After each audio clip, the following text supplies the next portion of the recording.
and all of a sudden she's more than PR. That's interesting.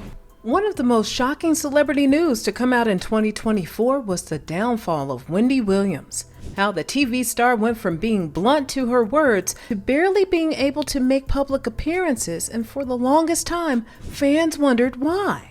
Then a documentary on her life was announced, and the thriller shook people to the bones. Here's how Wendy Williams went from bold-faced TV bully to a private hospice as she struggles with memory loss.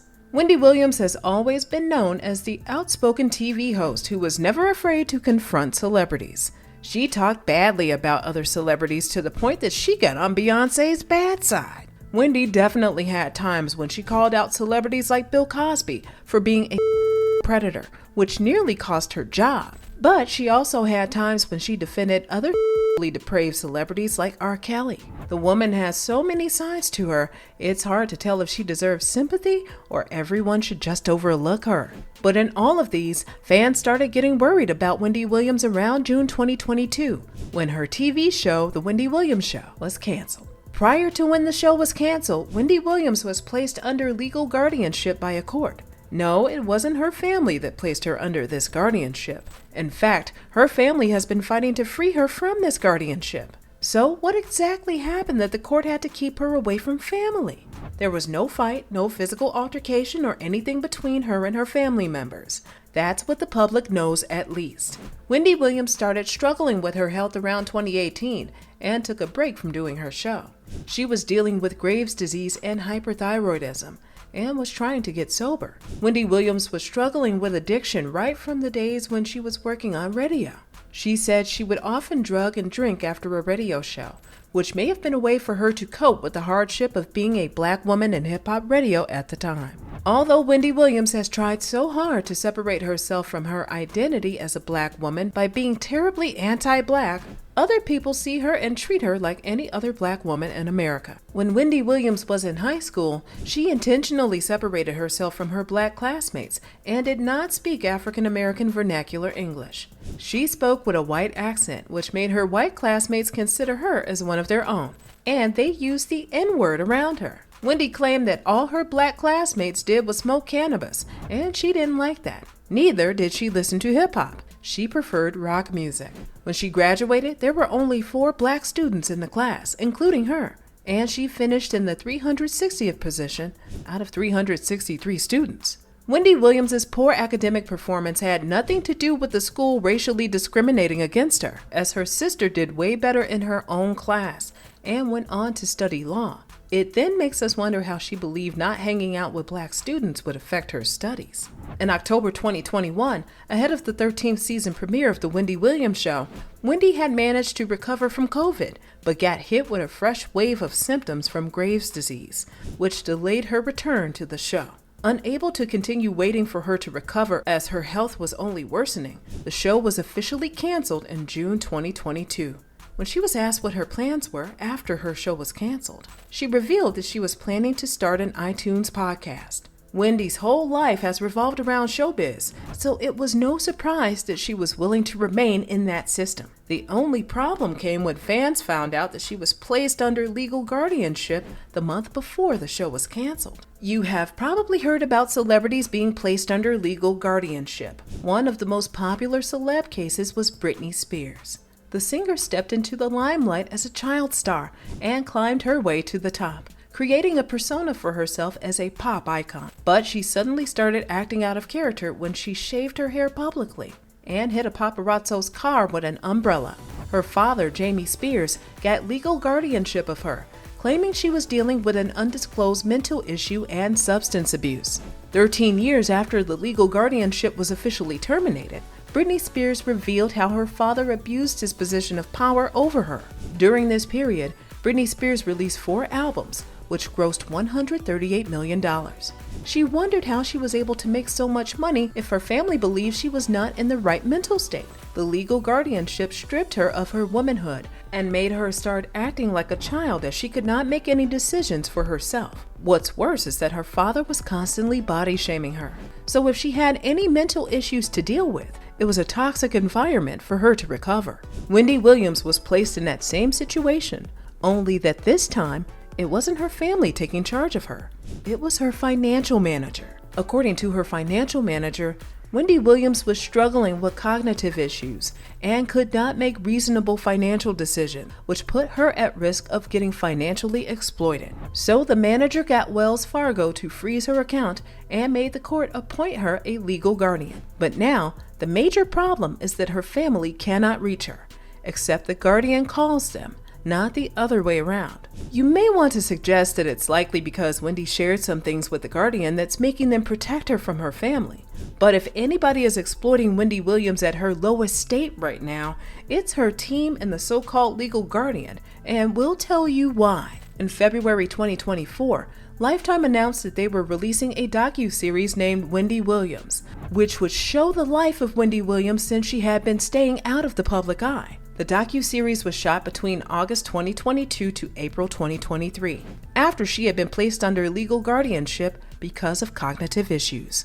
While we are not doubting the possibility of her having cognitive issues, why is she being subjected to sharing her life with the public if she's supposed to be getting care? Wendy Williams' financial manager claims she's unable to make intelligent decisions. So how was she able to consent to shooting a docuseries on her life? Is she only able to make decisions when her team's pocket would get fat? But it only gets worse. Wendy Williams is currently struggling with dementia, and it can be linked to the fact that she has ADHD. And when she was younger, her parents were asked to place her on medicine to manage her hyperactivity. But even with the right medicine, there is a link between hyperactivity in children and them developing dementia as senior citizens. Despite being fully aware of her struggle with dementia, her team put her in front of a camera and recorded her manic episodes. In some scenes of the docuseries, we see Wendy Williams being erratic, forgetful, and confused. Yet they named Wendy, who suffers from dementia and aphasia, an executive producer on the docuseries that showed the world her vulnerability. In an unsealed complaint, Wendy's legal guardian, Sabrina Morrissey, complained that there's no way Wendy Williams could have agreed or consented to be depicted in that sickly manner in the docuseries. The lawsuit read, "This blatant exploitation of a vulnerable woman with a serious medical condition who is beloved by millions within and outside of the African American community is disgusting, and it cannot be allowed." The complaint against A&E television network that produced the show was that the Guardian and the court would have never agreed to shooting the documentary if they knew Wendy Williams would start struggling mid-filming. While we want to applaud the Guardian for suddenly stepping up to do her job, we have some observations. The whole point of placing Wendy Williams under legal guardianship was because she had cognitive issues and could not make decisions independently, right? So why did they feel the need to agree to doing a docuseries on her life with her consent, especially as they claim Wendy Williams could not make independent decisions? What was the thought process behind that? The TV network that produced the show claimed that it was about a month or two into filming that Wendy Williams was diagnosed with aphasia and dementia. So what cognitive issues was she having that made them place her under legal guardianship? Also, if she was diagnosed mid-filming, why did her legal guardian not include a clause in the contract that protected Wendy from exploitation in case of a mental episode? Was the legal guardian also not on set? If the legal guardian was not on set to monitor Wendy's health and behavior during shooting, did she not see the TV host after shooting? Was the production crew hiding Wendy's dementia episodes from the Guardian? What then is the Guardian's job? In response to the Guardian's complaint, A&E TV network claimed that Wendy Williams did not start shooting the docuseries with dementia. In fact, she was fine until they had already started shooting. They claimed that even when they found out about her health condition, her family and team consented to them continuing production as planned. So they were also going to file a complaint, which would explain why they decided to share her story in spite of everything. Now, let's go back to the Guardian's complaint. Morrissey claimed that after Wendy Williams' bank accounts were frozen in May 2022 because she could not make intelligent decisions, a company was created a month after. The name of that company is the Wendy Experience, Inc. And although the signature of the company's CEO is not legible, it doesn't look like Wendy's signature. But that company, Wendy Williams and Entertainment One, all signed a contract in January 2023 to approve the docuseries. Some of the terms of contract in the docuseries stated that Wendy Williams would have no say in the final product of the docuseries, and she would waive all doctor-patient privilege. It simply means there would be no privacy whenever she had to meet a doctor, and she cannot ask them to change the final result of the docuseries. Knowing this was somebody struggling with mental issues, why would anyone include that clause in the contract? Sabrina Morrissey, the legal guardian, claimed that she only agreed to the docuseries because she thought it was going to be positive and preserve Wendy Williams' legacy. But she was deceived. The original agreement was that the court and her would approve the final result of the docuseries before it was shared with the world. But the TV network went behind her back and shared the trailer of the documentary without consultation and approval, and she was horrified when she found out. Morrissey was able to block the docuseries from being aired, but A&E appealed the decision and it was rescinded, and they got permission to share it from a judge. This entire situation reeks of negligence and exploitation. The exploitation is coming from all her sides, her family, her team, and we have reason to believe her legal guardian is negligent with her duties, and here's why. Wendy Williams did not have the best relationship with her family members. Growing up, her parents body shamed her and placed her on a strict diet as a child, which affected her self-esteem and made her develop body issues. Her parents, being educators, made their actions toward her as a child terrible, since they were supposed to be intelligent. But it turned out that Wendy Williams took after her parents' ignorance, as she also body shamed people a lot of times on her TV show.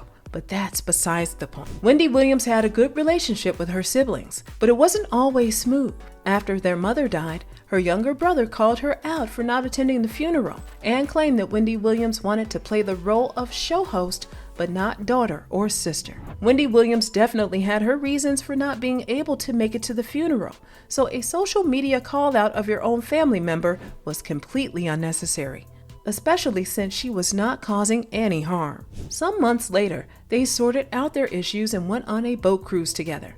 But that incident was indicative of the fact that her siblings don't particularly care about her public image. When she was placed under legal guardianship, her older sister talked to an entertainment news platform about the situation. Wanda Finney explained that Wendy Williams was in a private facility and they could only access her through her legal guardian. They could not call, but the guardian could call them whenever Wendy Williams wanted to speak to them. Wanda claimed that the system was broken because she could not understand why she would be denied access to her sister. Wendy's son, Kevin Hunter Jr., was accused of overspending on his mother's documentary, but in the docuseries, he claimed that he never spent money without her permission. But why are you at 23 years old still needing your mother's permission before making purchases? While the economy may be hard, it makes no sense for you to be an adult relying on your mother's money, with or without their permission.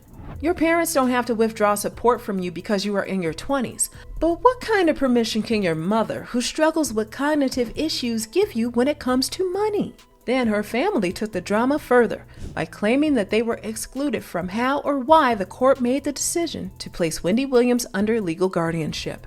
The executive producer of the Where is Wendy Williams docuseries, Mark Ford, claimed the documentary was supposed to show the life of somebody that was under legal guardianship. Mark Ford claimed that he met Wendy Williams' family through the docuseries and realized that they are a nice family. So why would the court exclude them from important decisions in Wendy's life? Now, let us stop Mark in his tracks. After looking at the aftermath of the docuseries, it's obvious that Wendy Williams actually needed protection from her family. Family is important, but not every family is important or cares for you. Wanda Finney revealed that Wendy Williams' son was still getting financial support from his mother, which is not a bad thing. But why did he feel the need to use his mother's docuseries to deny overspending? Also, if the family loved her as much as they claimed, why would they agree for Wendy Williams' dementia and aphasia to be portrayed to the world? Did they not feel the need to protect her public image?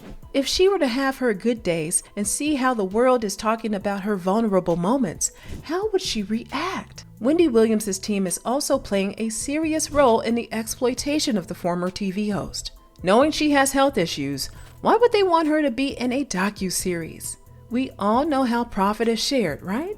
Everybody on her team would get paid from whatever she makes with her manager, taking the larger percentage. So it appears that they agreed to the docuseries not just because of her legacy, but to also make money off her one last time before she's finally no longer seen in the public. Wendy Williams' guardian also contributed to the gross exploitation the TV show host faces. Mark Ford claimed that Wendy was always home alone and there was no food in her house. If that is true, what then was the Guardian actually doing? The production crew claimed that they always tried to reach out to the Guardian to ask questions, but she would hang up on them. It was like she didn't care about what Wendy Williams was truly passing through and just enjoyed being called a guardian on paper. The court should have known that the Guardian was not doing her job when she came with the first complaint of the docuseries airing without her permission. How was a company opened in Wendy's name, but she can't trace the CEO? Also, how did she not know what was in the contract that Wendy was signing? Plus, why did she allow Wendy Williams to agree to doing a docuseries with her health condition? When she found out that Wendy Williams was sick mid-filming, why did she not do everything in her power to stop it? Now that things have gone sideways, she's absolving herself of blame by claiming she was deceived. You can't be a guardian if you don't pay attention to details, and it appears that that was what Wendy Williams' family was trying to make public by letting the docuseries pass. It appears that Wendy Williams' family wants the world to see how incompetent the legal guardian is while making money off of Wendy. So when the court terminates the guardianship, they can take control of her life and do whatever they like with her finances. In all, there is no love present in anything Wendy Williams' team or family is doing. Wendy Williams has not been the best person during her tenure on TV. If she has done anything, it's to shame other celebrities, and that has made her infamous in Hollywood. But now, it's important that people know what's going on, as that is the only way to keep her legacy alive.